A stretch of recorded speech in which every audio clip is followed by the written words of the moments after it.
Notice where the locomotives are. Right now they're still on Norfolk Southern tracks, track 17 to be specific. Once the locomotives cross over the switch, they will then be on the Reading and Northern's KV branch. I bring this to mind as a segue for an upcoming video series that goes into more detail about how control points, junctions, and interlockings work. For now, most railroad lines in North America are separated by a junction of one sort or another. This is train PISB, and it's starting its day working the KV branch.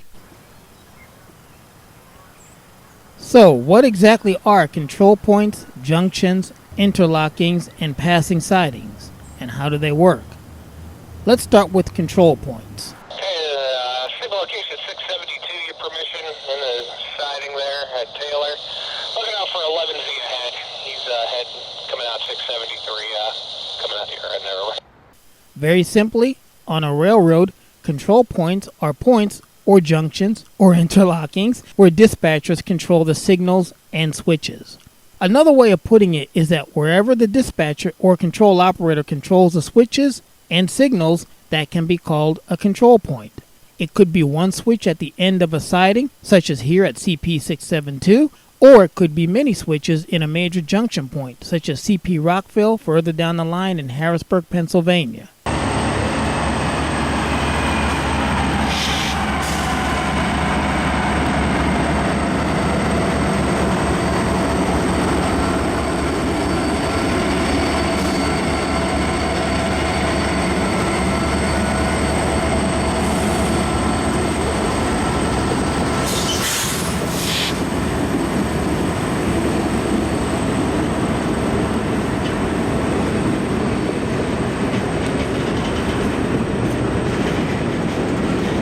Normally, all the switches are adjacent and have signals governing the movement over them.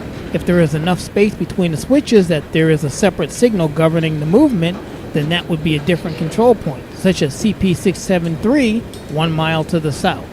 The purpose of a control point is to organize a collection of switches and to name them so that a crew knows where they are and can interface with the dispatcher and, to a certain extent, the CTC machine, if there is one.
On a railroad, a junction can be best described as any place two or more tracks converge, diverge, or cross each other. In railway signaling, an interlocking is an arrangement of signals that prevents conflicting movements through an arrangement of tracks, such as junctions or crossings. The signal appliances and tracks are sometimes collectively referred to as an interlocking plant. An interlocking is designed so that it is impossible to display a signal to proceed unless the route to be used is proven safe. In North America, the official railroad definition of interlocking is an arrangement of signals and signal appliances so interconnected that their movements must succeed each other in proper sequence. Like I said, designed so that it's impossible to display a signal to proceed unless the route to be used is proven safe. 11Z good with the marker. Congratulations. Given their traffic density, most railroads should have signals, and fortunately for us, many railroads do. First, the type of signals to be installed must be determined. Automatic block signals, or ABS, are the simplest since these signals only indicate the presence or absence of a train in the blocks ahead and don't necessarily require control by an operator. These are the kind that are mostly used on NS. Interlocking signals may be called for at a junction and can also be an excuse for the always popular interlocking tower if you're modeling a railroad. Most high-traffic main lines are now signaled with Centralized Traffic Control, or CTC, which allows the dispatcher to control the movement of trains with controlled signals at control points, or CPs, such as here on our Sunbury and River lines. Signal territory is divided into signal blocks, with signals at the block boundaries governing entrance to the block. The exact rules vary from railroad to railroad, and ABS, CTC, and interlockings are governed by different rules, but the placement of the block boundaries and the signals is fairly standard.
Dynamic duo rides again.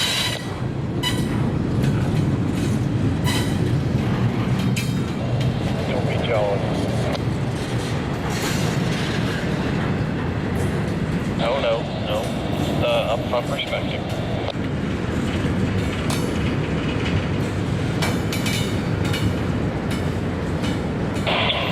We won't clear our first till we make our first move, so hopefully once we make the first cut and everything, we'll clear for you.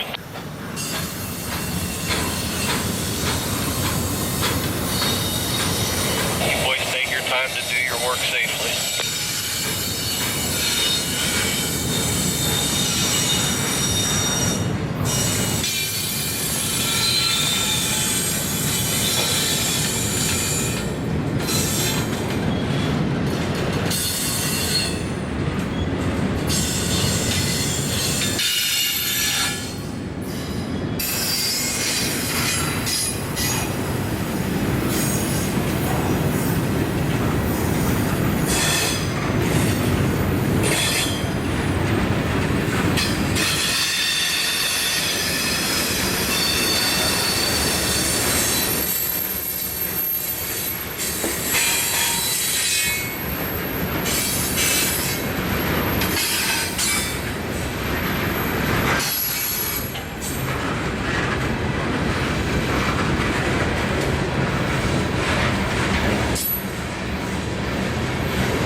On a railroad with a computer-supported CTC system, no two control points can have the same name, because that would create a computer code conflict.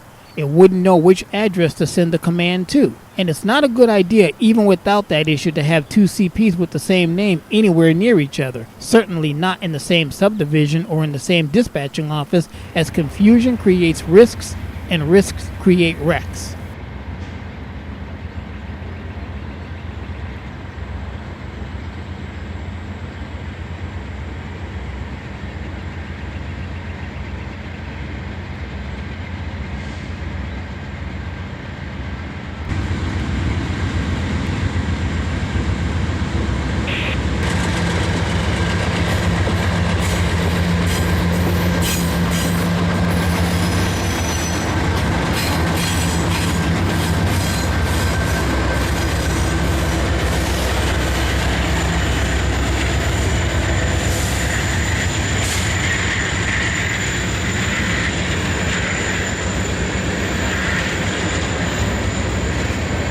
Railroads now like to use CPs that are numbered based on milepost, and as a result of mergers, railroads have many lines with the same milepost scheme.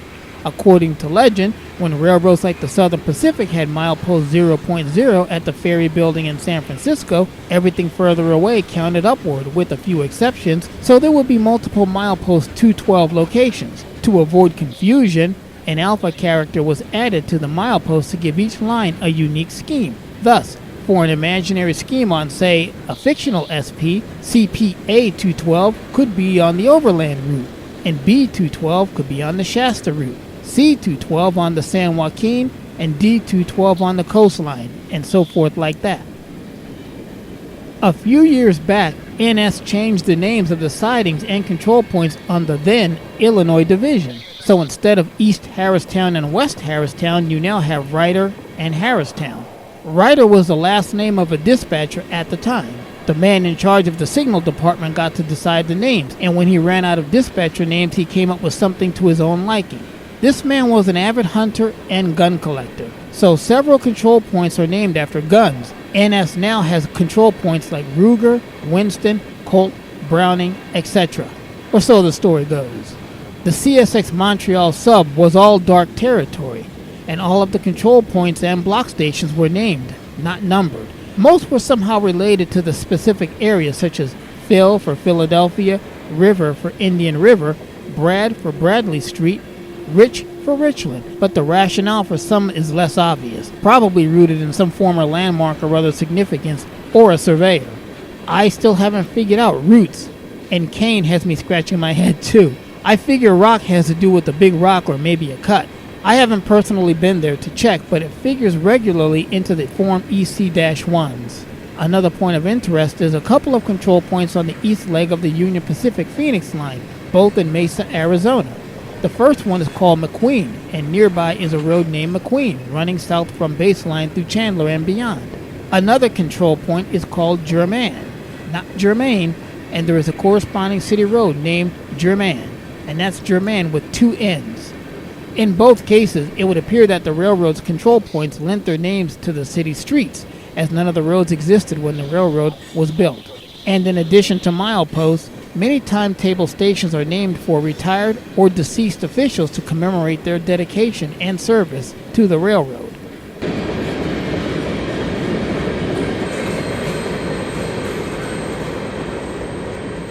Well, that's going to do it for part 1 of control points, junctions, interlockings, and passing sidings, and how they work. We'll be back on part 2 with more on these and a few other little knickknacks, so stay tuned.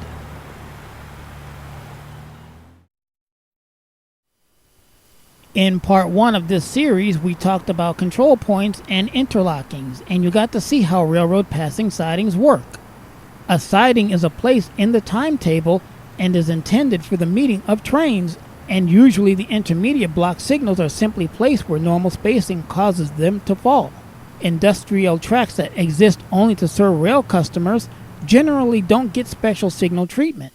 A good example of that is the Yatesville siding, which services the Valley Industrial Park. And of course, there may also be industrial tracks at the location of a siding, such as here at CP 672.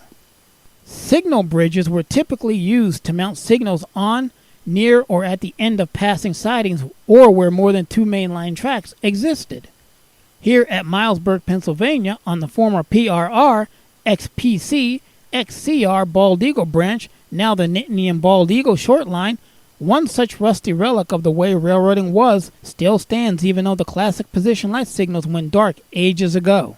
Here at Meckelhatton, Pennsylvania, on the Buffalo line, the bridge still has operational position lights in the photo, though sadly the classic cat's eyes were swapped out for the new Darth Vader types back in 2018. In fact, you might remember back in 2018 when I said this. On January 22, 2018, the 60-plus-year-old Pennsylvania Railroad position light signals went dark from Renovo to Driftwood, Pennsylvania, and signals were shut off and removed from service. Norfolk Southern removed signaling from Driftwood to Baker following FRA approval received in 2017. NS Communications and Signal Crews on January 22nd removed Driftwood, Keating, and Drury interlockings from service and went to a manual block limit system. This eliminated the Pennsylvania Railroad-style position light signals at all of these locations that had been placed in service when the LICO CTC project was done in 1967 and 68 and had lasted 50 years. This brings an end to all signaling on the Buffalo line from Lock Haven to Buffalo itself. With declining traffic and the high cost of maintaining signals for what averages one train a day on this section of the railroad, changes were inevitable. Local H57 makes 2 to 3 round trips per week from Lock Haven to Driftwood, and currently NS is operating about one train a day to or from the interchange with R.J. Corman as NS 632 and NS 633 trains that operate to and from Baltimore, Maryland with export coal. C.P. Keating was the busiest junction point on the Pennsylvania Railroad Buffalo line in later years, as much of the coal traffic off of the Clearfield area lines of the Pennsylvania Railroad and New York Central was routed over the ex-New York Central WBV branch, aka the River Line. The New York Central had trackage rights prior to the Penn Central merger for the movement of its trains between C.P. Rich at Meckelhatton to C.P. Keating, which allowed the New York Central to avoid using its Beach Creek line and ultimately led to its abandonment. Norfolk Southern Communication and Signal Crews have been installing new SafeTrans signals between C.P. Norrie in Northumberland and C.P. North Ferry just above Clark's Ferry. The crews have been working south installing the new signals at each interlocking and intermediate point in preparation for the signal cutover this fall. And while the new signals are in place, the Pennsylvania Railroad-style position light signals still control most locations until the cutover of the new signals. When the cutover occurs, the line between Lock Haven and Harrisburg will be PTC equipped. NS crews had already installed the new signals between CP South Linden and Meckelhatton west of Linden earlier in the year. Shown now is CPSF in Sunbury during the summer of 2016 with the Pennsylvania Railroad position lights still in place.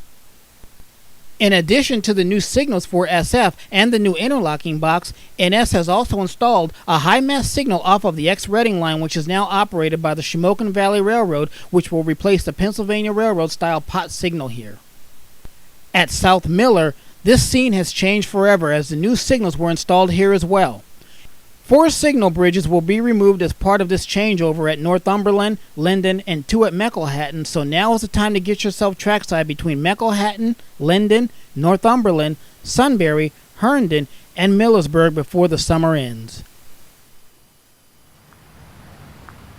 Controlled sidings will typically have signals at each end, just clear of the switch, as again at CP672, which is located at the north end of Taylor Yard.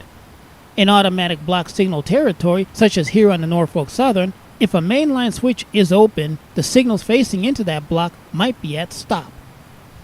One possible oddball scenario is that if a train is to enter a siding, the engineer will stop, a member of the train crew will line the switch, which will put the signal at stop, and the engineer will then pass the signal at stop and enter the siding.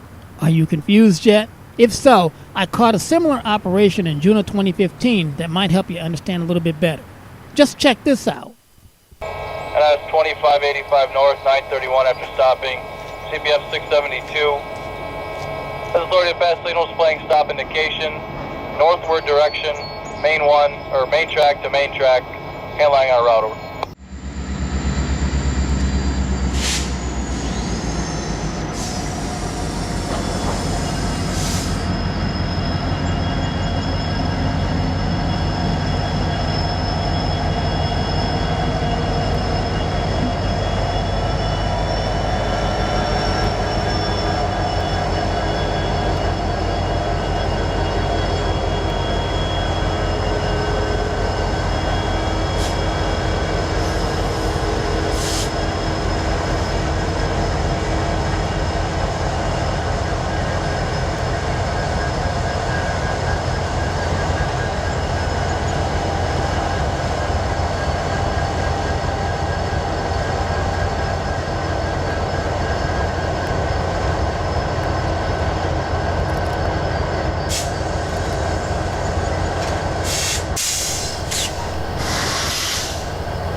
In pre-radio days, most sidings lacking a station had a dispatcher's phone booth located near each end so trains could contact the dispatcher if necessary. Beginning in the 1960s, these were removed as the radio made them unnecessary.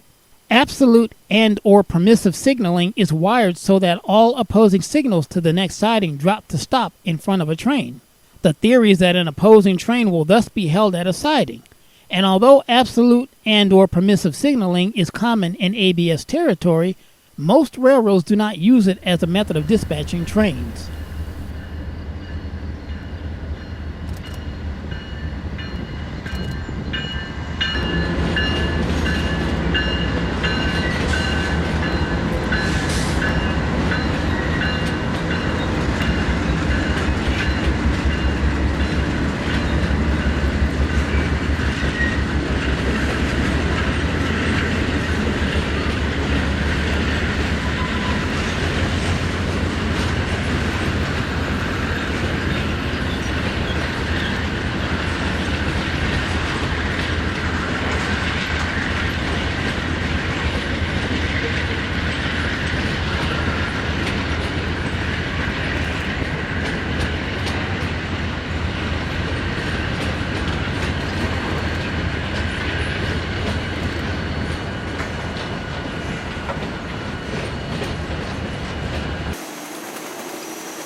An interlocking is a section of track over which movement of trains is governed by signals which are controlled by the interlocking operator.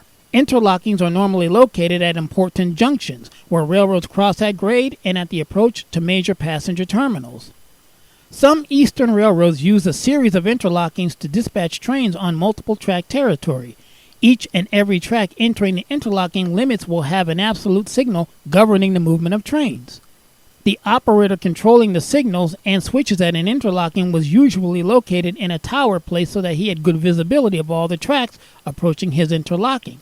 These are the classic towers that are so often modeled and seen on so many railroads today. Remember, we talked about that in Part 1. One of the biggest takeaways from Part 1 is how many railroad junctions are given their often unique names. You learn that sometimes they're mile marker based, such as right here at CP 672, which is 672 miles from Montreal, Quebec, Canada, and whose mile designation goes all the way back to the original Delaware and Hudson, which was touted as the bridge line to New England and Canada.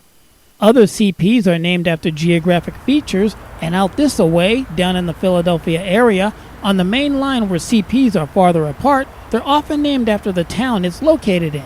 Example given is CP King, which is King of Prussia, CP Norris, which is Norristown, and CP Phoenix, which is Phoenixville. Further north in Allentown, there's CP Allen and CP Ham, which was named for the Hamilton Street overpass.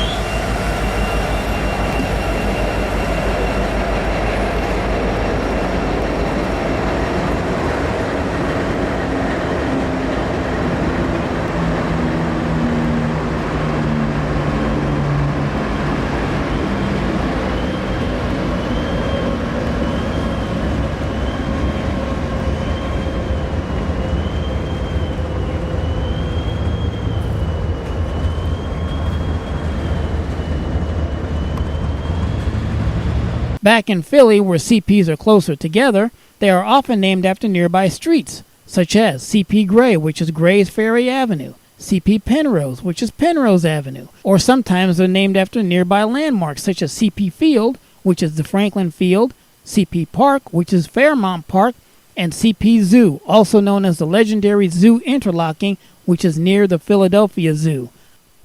American railroad standards called for signals to be placed on the right-hand side of the track.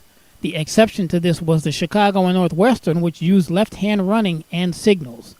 This was because the engineer of a steam engine could only see the right-hand side of the track. The same was true for the first-generation Hood diesels, as we talked about. For single-track or double-track signaled for right-hand running only, this was easy enough, but for multiple-track, a signal bridge was required. When a signal bridge is used, the signal for each track is 4 feet to 6 feet to the right of the center line of the track that it governs. On double track, where signaling for left-hand running or both tracks in both directions was required, this meant that expensive signal bridges must be built. The Santa Fe had dozens of them in Arizona and New Mexico. Starting in the 1980s, railroads changed their rules to allow field side signals. This was first done on double track, with the signal governing the right-hand track to the right and the signal governing the left-hand track to the left, which worked out nice. If there are 3 or more tracks, then a signal bridge is still used, with each signal placed, as always, to the right of its track. Railroads are now applying the principle of field-side signaling to track, with new installations having a signal mast with signal heads facing in both directions. There is no rule regarding whether such signals are on the north or south side of the track.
Delaware-Lackawanna train DL3 eases into Taylor Yard as it does on an almost daily basis.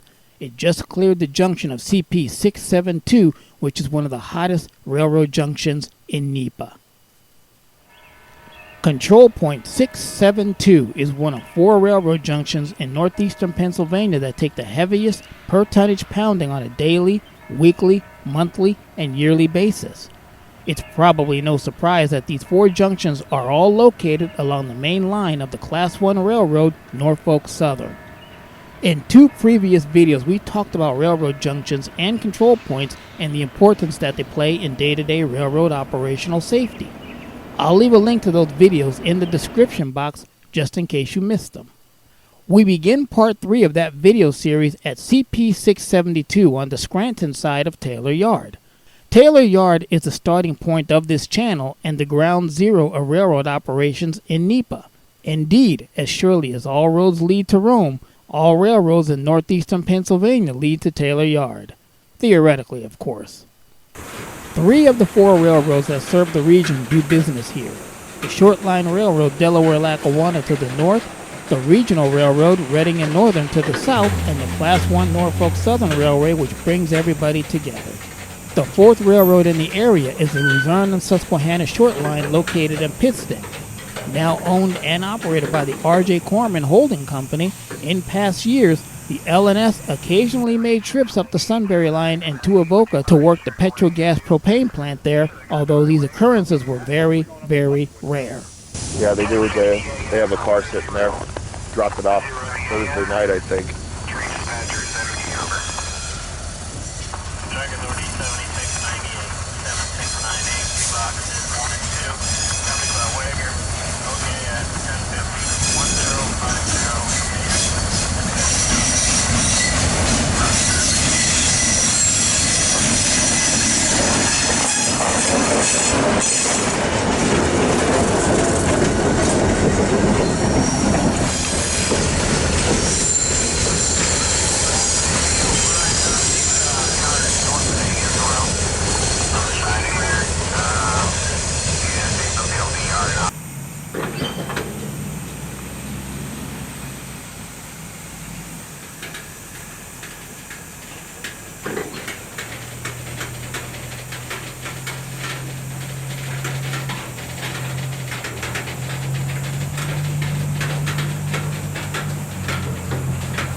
Besides being the northbound entrance to the Taylor Yard proper, 672 was also a common meeting place for trains such as the K82 and the 37T that you see passing by each other here.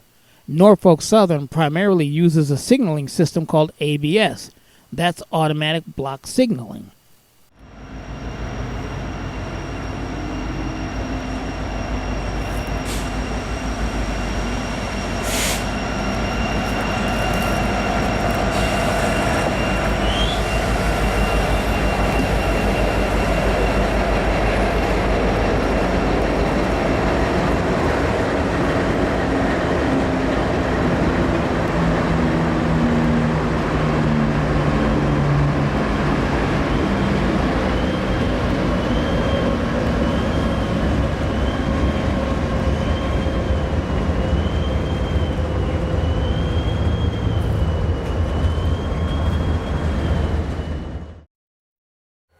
Locomotive engine heat, when left uncontrolled, can damage engine parts and shorten the life of the engine and its attached components. An effective radiator system keeps the engine and components at the optimum operating temperature, regardless of whether the locomotive is operating in mountains or flatlands or hot or cold.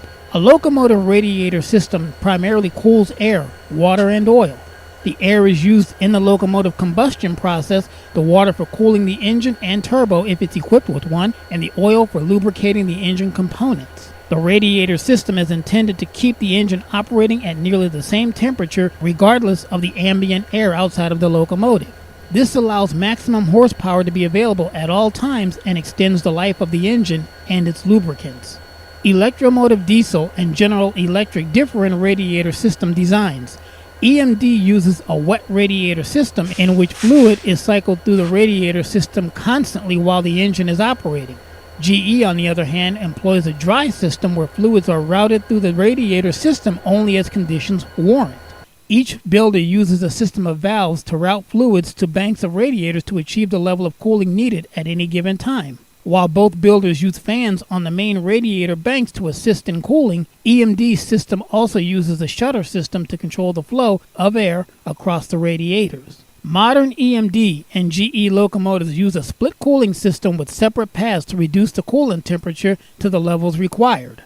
In split cooling on a GE locomotive, a majority of the fluid cooled in the radiator is sent back to the locomotive at one temperature, while a portion of the coolant is routed through additional radiator banks called subcoolers or aftercoolers for further temperature reductions. Once passed through these additional cooling banks, the fluids travel to various devices, such as the air-to-water intercooler, to assist in cooling the engine intake air. The combustion air is first drawn in and compressed in the turbocharger. Compression heats the air and must be cooled before being used for combustion. Cooler air is denser and is more oxygen-rich, making it a preferred manifold air temperature for increasing horsepower, controlling emissions, and reducing fuel consumption. After passing through the intercooler, the intake air passes through a heat exchanger where additional cooling occurs if conditions warrant before going to the engine for combustion. Another path from the subcoolers is to the oil cooler prior to the coolant returning it to the engine. Lubricating oil absorbs heat while inside the engine and it needs to be cooled before returning. Subjecting lubricating oil to high heat shortens the life of the oil and would force more frequent oil changes to maintain the engine in good working order. Higher temperatures lower the viscosity, that's the thickness of the oil, which increases the wear of internal components. EMD uses a slightly different layout, with two separate loops from the engine, one for the radiator and oil cooler and another for the aftercooler. Various connections between the two loops allow the onboard computer to utilize excess cooling capacity in the aftercooler loop if needed. The vast majority of locomotives on the road today utilize simple tap water for coolant in their radiator systems. Water is much more efficient at transferring heat than a mix of water and antifreeze that's typically found in your car's radiator system. Benefits of using water allow the overall size of the radiator system to be smaller due to its higher efficiency, the lower cost of water compared to an antifreeze water mixture, and water's ubiquity. Any garden or water hose that can reach a locomotive can add fluid to the radiator system in a pinch. There are also environmental concerns with using antifreeze since the water system needs to be drained occasionally for maintenance. To keep the radiator system in top shape, a corrosion inhibitor is added to the water. This additive protects the system from developing rust, corrosion, and scaling. The reason for giving you that little speech on locomotive cooling systems is also the reason why the train 11Z that you see stopped here is looking at that yellow approach signal.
On the Taylor side of the Taylor yard is a disabled train 14R. This train has some kind of cooling issue that disabled the lead unit. That's where that little speech comes in. If you remember what I told you, plain old tap water is used in locomotive radiators, and any garden or water hose that can reach a locomotive can add fluid to a radiator system in a pinch. If you look closely under the lead engine, you can see the engineer with the hose adding water to the locomotive.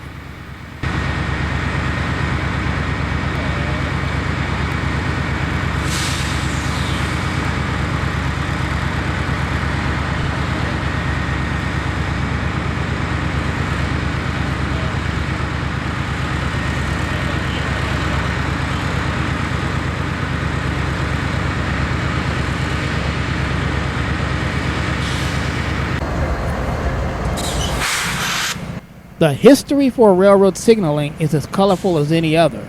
Because our country was so huge compared to most in the 1800s, and every little railroad had their own idea as to what they should do and how they would do it, we had a huge variety of signals in the United States. Fortunately, a few styles won out and became standardized fairly quickly. Semaphore signals appeared in an unusually large variety, as there were upper quadrant, lower quadrant, mechanically operated, air operated, electrically operated, and so on. Also, in the early days, let's not forget that green, yellow, and red was not always the standard. When colors were first assigned to signals, white was used for clear and green was used for approach or slow. Obviously, if a lens was busted out, you could see the problem with using white for clear. And in addition, purple was used in many places for the stop indication, but usually only in dwarf signals. Today, lunar white is often used in the standard 3-color color light signal, making them a 4-aspect signal, following the green, yellow, lunar white, red progression, where many locations have added this restricting indication. CSX seems to be using this a lot, as the old color position light signals use lunar white for the reverse 45 position for restrict. After the semaphore signals became a plethora of signal types, example given, color lights, searchlights, position lights, and color position lights. Color light signals were made by everyone. They could be vertical, as most railroads employed, or horizontal, as the C&W did. They could have any number of aspects on one head, although 3 was the norm. In a typical interlocking arrangement, 3 heads would be mounted on top of one another. A variation of the color light signal was the GRS Type G signal, where the 3 lenses were arranged in a triangular format with red on the bottom and usually green to the right of the 2 on top. This signal is also called a tri-light signal by many, although CNS people call them color lights. You may be called to task for using the term tri-light because the purists will tell you that they are all tri-lights. Not true. And besides, a USNS Type G signal is a color position light. Yeah, I would tag it hot engine and just let your dispatcher know and see if they can get you another unit or something, brother. Yeah, we have no idea where I am. Okay, thank you very much for your help. Alrighty, hope y'all have a better rest of your evening there, over. Roger, you too. Knock out. I talked before about the Scranton and Taylor sides of the yard. That's because the north end is in Scranton and the south end is in Taylor. Here at the Scranton-Taylor line, a southbound train 11Z gets authority to proceed further south. Morning. How are you today? Okay, this will be number 39253925 to the TNE NS 4300 South SOUTH at Taylor. Number 2, box 2 is a proceed with CP699. That's 699 to CP714. 714 on main MAIN track. On 25, 1 box only. Number 2, dispatcher RKH. 3925, just the TNE 4300 south of CTH at Taylor, 1 box check, box 2, proceed from CP699, 699 to CP714 on main MAIN track. Track 33925, 1 box check, box 2, Capapino, dispatch RKH, over. 3925, that's 3925, 1 box only. Number 2, copy Papino. It's located at 1207 p.m. 3925, 1 box check box 2, copy by Pino. Okay, at 1207, 1207 p.m. Dispatcher RKH, over. Very much. We're good on it.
Anthracite Auto, a fancy name for scrapyard, sees occasional rail service from Norfolk Southern. Rail operations here are sporadic and hard to catch.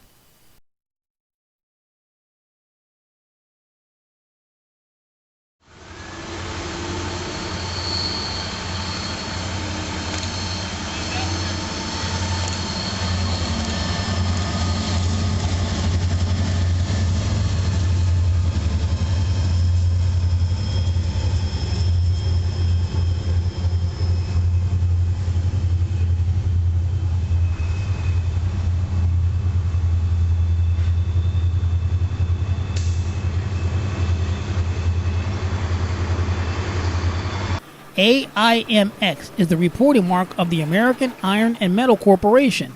American Iron and Metal is a family-owned, Canada-based company founded in 1936 in Montreal, Quebec.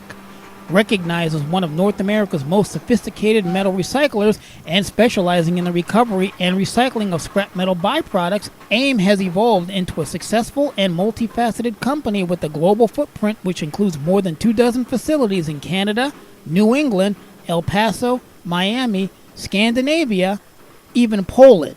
Another Amex car that's been showing up after a seemingly long hiatus are these beige high-side bathtub-style gondolas. I don't know what they're being used for in 2020, but in the days of the Canadian Pacific Sunbury subdivision, these cars carried construction and demolition debris from the North Jersey and New York City metro region to places unknown for disposal. Another steel hauling gondola that's common in the railroad business of today are those of the Schnitzer Steel Industry reporting mark SSEX. Like AIM, SSI has over 24 locations all over North America. The new AIM gondola cars, and just for the record, they are called gondolas, not gondolas. There are no gondolas on American railroads. The only gondolas I know of are in Venice. Now, where was I? Okay. In the tradition of the Amex cars are the older, but similar, EMEX cars. EAMX is a reporting mark for the Everest Railcar Services Company, a railcar leasing company based in Bentonville, Arkansas, which is also the home base of the giant Walmart Corporation. And although EMEX gondolas are a common sight in the region, the ones that always stood out to me were those that were leased to the Sullivan Scrap Metal Company out of Holyoke, Massachusetts. With 3 locations in Holyoke and Worcester, it's rare in this day and age to see such a conspicuous corporate identity on the sides of modern-day rail cars.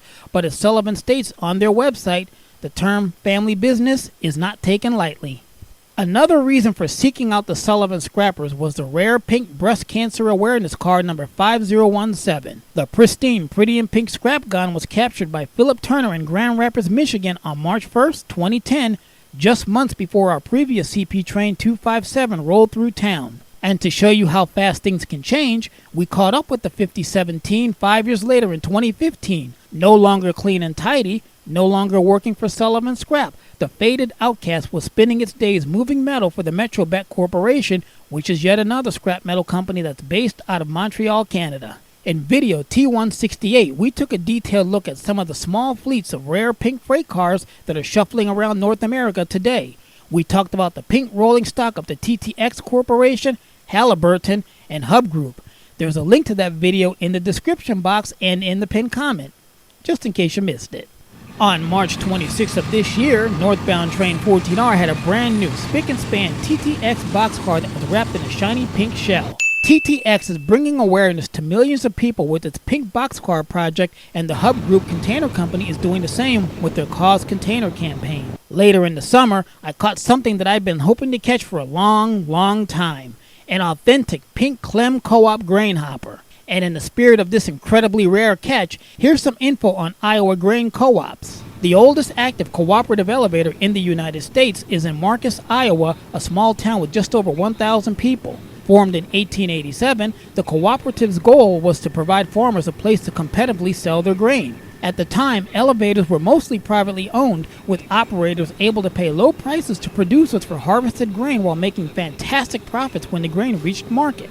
Farmers from that part of the state gathered to collectively start their own elevator by the railroad, providing an alternative for the sale of grain. And thus began an era of cooperative agriculture that exists to this day. Co-ops have been important to the development of agriculture in the United States, and in Iowa maybe even more so. I don't think you can understate the importance of their role in the growth of agriculture in Iowa. Co-ops operate differently than just strict profit maximization. They service the rural areas where investor-owned firms might not decide to have assets where no competition exists. These co-ops grew up in the state to fill a need for producers to gain access to missing goods and services. Cooperatives maintain assets in rural areas that investor-owned firms wouldn't. In many cases, they are the reason we still have local services like banks in these rural areas. The co-ops also help ensure that rural services are maintained in the areas their members live. There were a number of co-ops that had their own cars in very visible colors like pink or bright green or bright red. It had to be fun to watch these colorful cars in the various freight and grain trains. Nowadays, we look for different trailers or containers in a variety of colors, and for those interested in nostalgia, the elevator tracks at the Clem elevator were ripped up years ago, but the Iowa Northern now operates the line between Belmont and Forest City, and Union Pacific still serves the elevator at Fordhamville, or at least it did in 2018. On a later day, Monday, November 9 to be exact, I caught the Halliburton Company's number 7995 while perched on the Green Ridge Street overpass. My timing could not have been better, as it was less than 5 minutes after I snapped these photos that the DL train moved south and into town and onto the Norfolk Southern for the 1-mile reverse ride down to Taylor Yard. From there, it was scattered to the wind. The 7995 is one of a small group of 2-bay covered hoppers owned by Halliburton that are painted pink in honor of breast cancer awareness and research. It falls into the ranks of those in the 7900 and 8000 number series and marks the third one that I've caught in the region. The first one being the 7996, which I caught in June 2015 on the Canadian Pacific Train 458. CP 672 is the hottest railroad junction in northeastern Pennsylvania because everything that you'd expect to find at a control point, you can find here. We've got it all. Signals, dwarf signals, signal bungalows, signal relay boxes, dispatcher control switches, switch heaters with a propane tank, automatic equipment identifiers, positive train control, and a milepost. The dwarf signal located here is hard to see, but on an overcast day such as today, you can see it illuminated clearly through the trees.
Positive train control, commonly called PTC, is one of the main reasons that so many older locomotives on Norfolk Southern were retired back in 2020.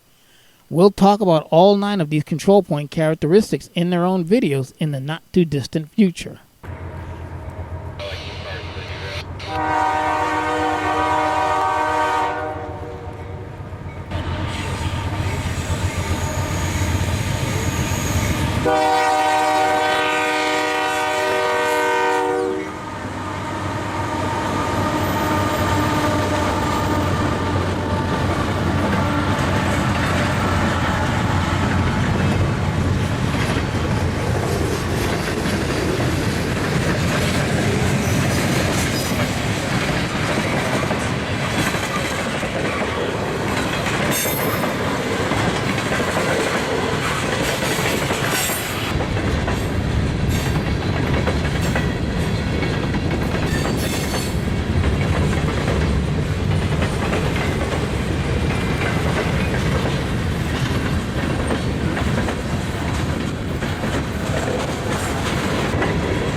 In January 1973, a connection was made between the Lehigh Valley and the Delaware and Hudson in DuPont, Pennsylvania. The connection, called DuPont Junction, allowed for a seamless routing of traffic such as symbol freights NE84 and NE87 between the two roads that largely eliminated the need for an interchange point. Prior to the construction of DuPont Junction, NE84 would come down from Mountaintop on trackage rights over the C&J backtrack through Ashley and onto Lehigh Valley trackage at Franklin Junction. Franklin Junction was often a bottleneck where freights would wait for permission to travel through Wilkes-Barre so power and crews could be exchanged with the D&H at their yard. Conversely, NE87 would wait for permission to enter Wilkes-Barre Yard from the north to exchange crews and motive power. The construction of DuPont Junction eliminated these bottlenecks and provided the impetus for both roads to enter run-through agreements sharing motive power and crews. Hurricane Agnes and the resulting flood of June of 1972 caused a great deal of damage to the rail yards in downtown Wilkes-Barre. The C&J had already pulled out of Pennsylvania entirely and much of the area was slated for redevelopment. As such, there was no need for the D&H to maintain a presence in the middle of Wilkes-Barre, especially since Hudson Yard was less than 5 miles away and could handle any local business.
The D&H and Lehigh Valley trains that ran through DuPont Junction often used a matched set of Alco C628s and a northeastern-style caboose.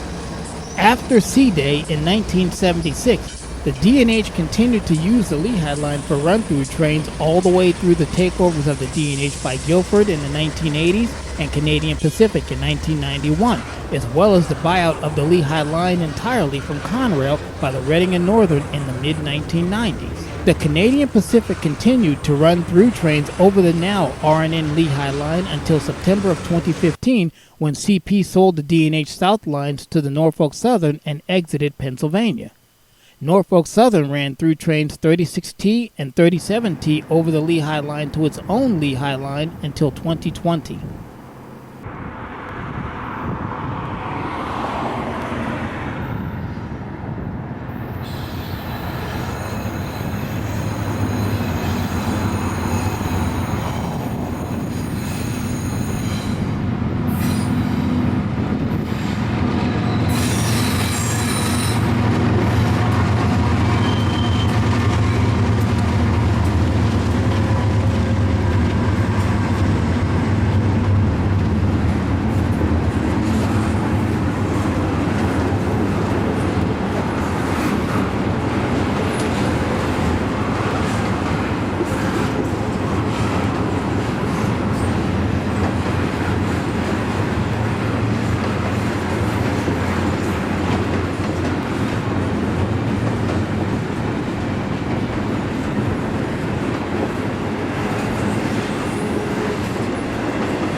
We're back on the Taylor side of Taylor at Minooka Junction, located near CP 673.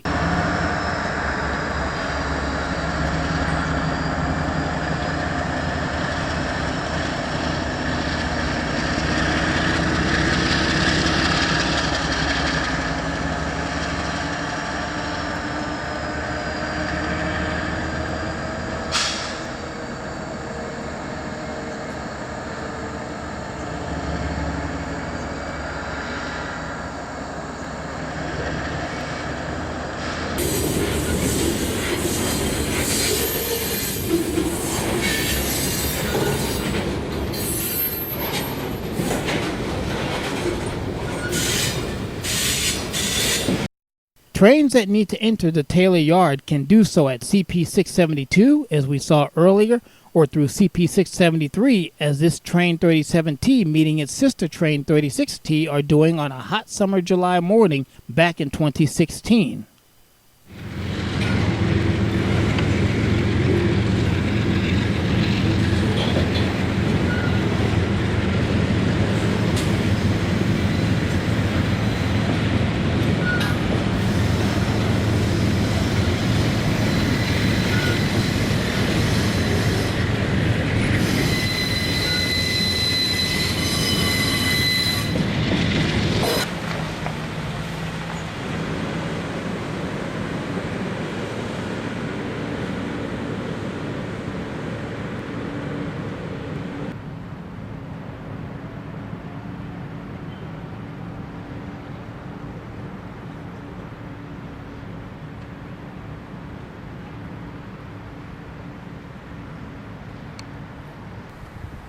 NA stop signal CP 673, south siding.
CMH M1A 8151er. Hey there, we will box 1 at 9027 with no switches 714 to 699 if you're ready to copy a new one over. Check 309195 9195 to the TNE NS 8920 8920 South SOUTH at Taylor. Checkbox 2, proceed from CP 679 679 to CP 697 697 on main track. Check 399195, 1 box 2, over.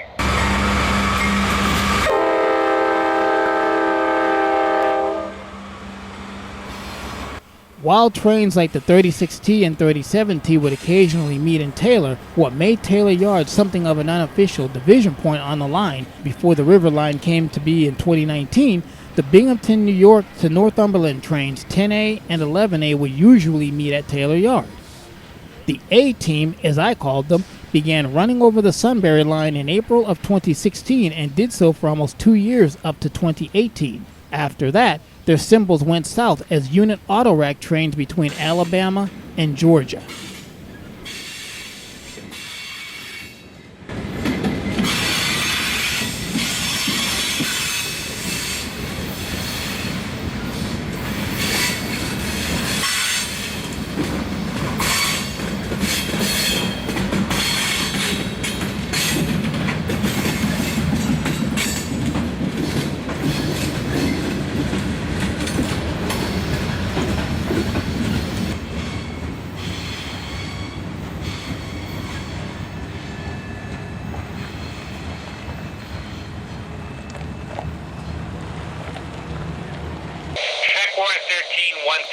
August 16, 16, 2015, 2015. CDNS Southwest Southern, 9744, 9744 South, SOUTH. At milepost 675, 675. Check line 2, TWO, proceed from CPS 679, 679 to CP case on main track.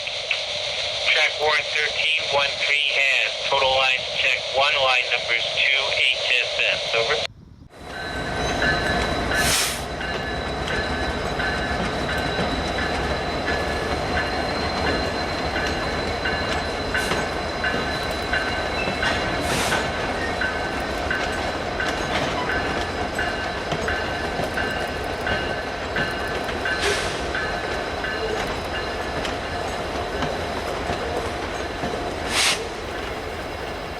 We're back at CP 672 as Canadian Pacific Train 458 with its usual Norfolk Southern power takes the siding for welded rail train symbol number 931. Yes, this is indeed the same welded rail train that you saw a few videos back in Steel Spaghetti.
This concludes part 3 of the video series Junctions and Control Points.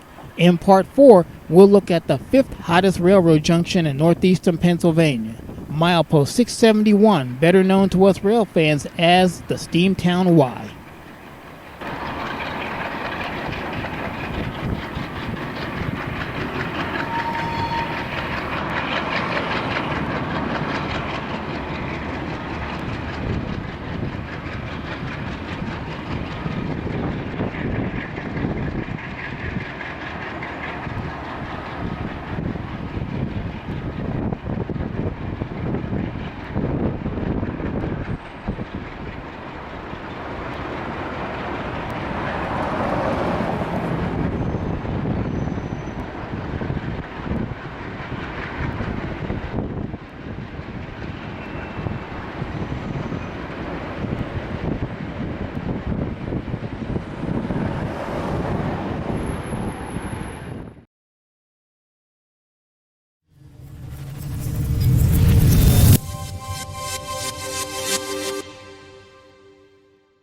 Springtime is in the air, and it won't be long before those hills in the background will be green with the foliage of summer. For those who like the gray, bleak, dreary state of winter, I've got you covered. If you're one of those people who prefer the somber overcast of the cold weather season, I give you the train below. This is the southbound Binghamton, New York to Roanoke, Virginia train 11Z. As I've said in many prior videos, the train 11Z was the straight line that we followed for so many years here on this channel. Having been a southbound from Bingo Town train since January of 2016, the Z, the Zipper or the Zulu, or any other nickname you may fancy, remained an unchanged train to Enola for around 4 years. In 2020, and with the full implementation of Norfolk Southern's Top 21 Precision Scheduled Railroading Initiative, NS's train symbol lineup was changed to the point that it's unrecognizable to me today. The Z, the subject of this topic, was extended to Roanoke from Enola for about another 5 years. On April 21, 2025, the straight line of the former 11Z was cut back from Binghamton to Enola, Pennsylvania, and extended south from Roanoke to DeButt's Yard in Chattanooga, Tennessee, making train 11Z an Enola to Chattanooga train, thus ending nearly a decade of that train symbol in northeastern Pennsylvania. It also makes this particular train 11Z the last one that I recorded. The train itself still runs up and down the line, but now it's called something else. We'll talk more about that a little later in the video. For now, the main subject of this video is not the train 11Z, but the railroad junction that it's passing. The Hyde Park Y, commonly called the Steamtown Y, is the fifth or the first, depending on which direction you're moving, of 5 of the hottest railroad junctions in NEPA. We talked about the others in the last video of this series. I'll leave a link to it in the description box, just in case you missed it. The other 4 junctions are the DuPont Junction at CP 679, which is something of an unofficial division point on the railroad that separates the Sunbury and River lines. Then there's the Minooka Junction, CP 673 and CP 672, all of which are part of the Taylor Yard and all of which were discussed in that last video of this series. The Steamtown Y is the main gateway into Steamtown from the west and a former property of the Delaware, Lackawanna, and Western. To the east, compass south, the railroad line extends up and into the Pocono Mountains region and into Stroudsburg and the Delaware Water Gap. This location was once part of the Delaware, Lackawanna, and Western Railroad, which ran between Hoboken, New Jersey, and Buffalo, New York. The Lackawanna began its existence as the Leggett's Gap Railroad to haul anthracite coal from the Lackawanna Valley around Scranton to a connection with the Erie Railroad at Great Bend, Pennsylvania. The Delaware, Lackawanna, and Western, better known as the DL&W, later built east to reach the Delaware River and, using leases and mergers, reached Hoboken. Other extensions to the west eventually reached Buffalo. The Lackawanna became a profitable railroad, using its wealth to improve its property to provide greater speed and efficiency. The key examples of this were the construction of the Lackawanna Cutoff and massive concrete viaducts at Paulin's Kill and the Delaware River in New Jersey, and the Nicholson Cutoff, including the Tunkhannock and Martins Creeks viaducts between Scranton and Binghamton in Pennsylvania. The Sunbury and now River lines are north-to-south rail lines in a largely east-to-west world. The portion of the Sunbury that this train's DPU is moving over is the former DL&W Bloom line, which ran from the Steamtown Y to Northumberland, Pennsylvania, where it interchanged with the Pennsylvania Railroad and also with the Reading along the way near Rupert, Pennsylvania.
Fast forwarding back into springtime, the train moving past the Steamtown Y today is not the train 11Z anymore, but is now the local train symbol H61. Same train, new symbol. And did you notice the locomotive numbers on this train? AC44 C6M number 4444 and 4447 made for almost a perfect brother-sister locomotive mashup.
The Alco-powered Delaware-Lackawanna short line uses both legs of the Steamtown Y on an almost daily basis.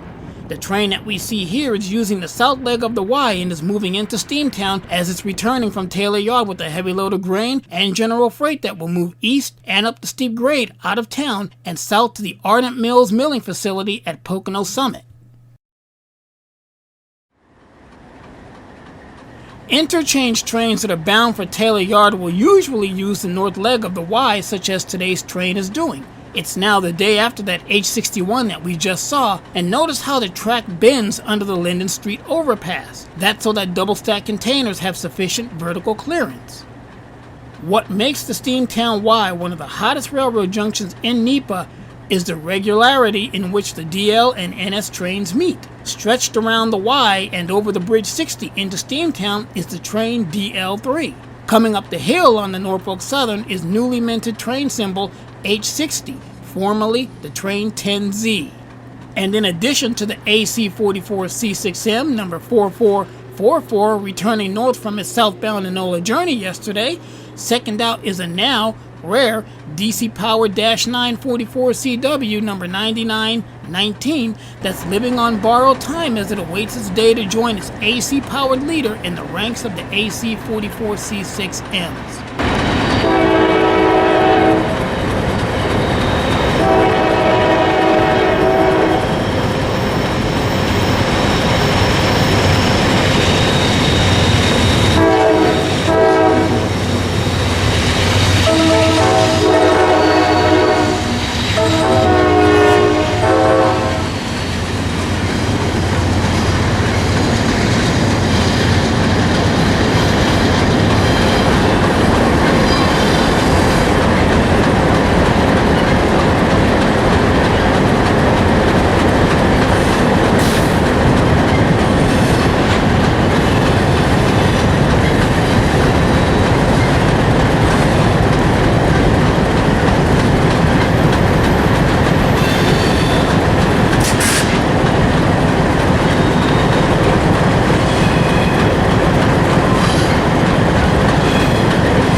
Another bonus to today's meet is the dueling locomotive horns of both the main line and the short line freights.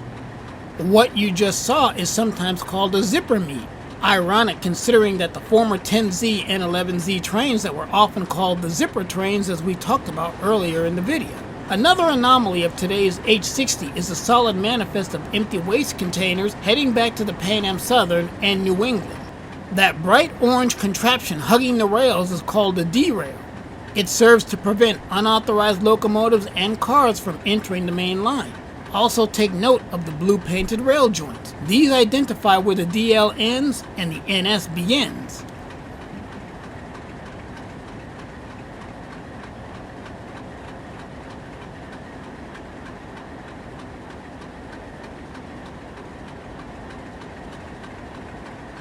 In customary railroad fashion, the crew of the DL performs a visual inspection of the H60, which is known in railroad vernacular as a roll-by inspection. As soon as the H60's marker clears the junction at Steamtown North, the DL3 engineer notifies the crew of the Binghamton-bound train of a good roll-by. But before the DL train can move on to the main line, permission must be obtained from the NS dispatcher. Once authorization has been given, the conductor opens the derail and reverses the main line switch.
As you just saw, once the derail has been opened and the junction switch has been reversed for the Y, the alkals come to life while belching diesel exhaust as they slowly move out onto the main line for the 1 mile reverse ride down to CP72 and Taylor Yard.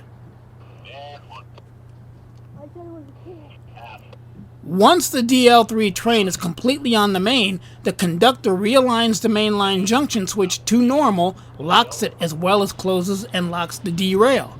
Once all of the securement has been done, the engineer tones up the NS dispatcher to let them know that the main line has been secured. Once that confirmation is made, the train slowly reverses south to Taylor Yard. DL3, Steve Town South, or Steve Town North, flight line, check the rotor, flight line. Double. Today's DL3 manifest is a 2x33, which means that there are only 2 loads along with 33 empty cars. The loaded cars are the 2 black and yellow TTX boxcars 3rd and 4th out.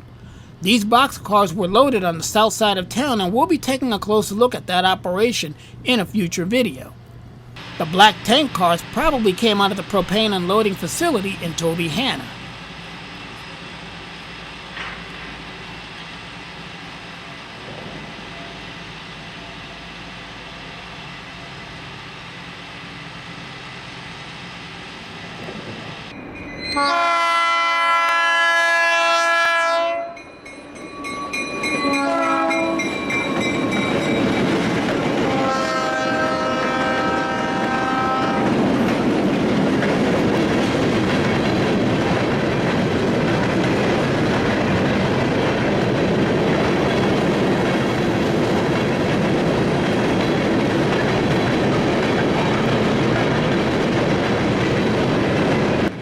That man that you just saw walking is Vinny, and he's a locomotive engineer for CSX on the Mohawk subdivision between Syracuse and Albany, New York.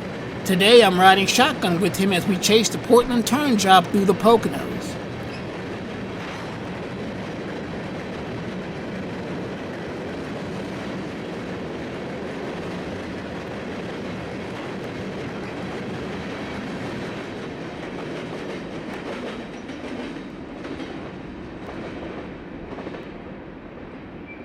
The 2 NS gondola cars 1st and 2nd out are 2 rarities. Until a few years ago, gondolas were a rare sight on the DL but started showing up on the regular around 2023. This train, K81, not K82, shown slowly creeping down grade and into Taylor Yard, had loaded gondolas for the DL at the end of their train. The DL promptly picked up these cars in Taylor Yard later that day and moved them to Ridge Row, where they sat for a pretty long time.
Notice the two reporting marks on the two NS guns. One is Norfolk Southern proper and the other is AOK, which is the Arkansas and Oklahoma Railroad. Due to legal reasons, car owners sometimes have to use an actual railroad's reporting marks on rolling stock. Why NS needs to use the AOK when they have reporting marks of their own is a mystery to me, but another AOK reporting mark is the AOKX. The X denoting that it's a privately owned car and not a car owned by a railroad. Are you confused yet?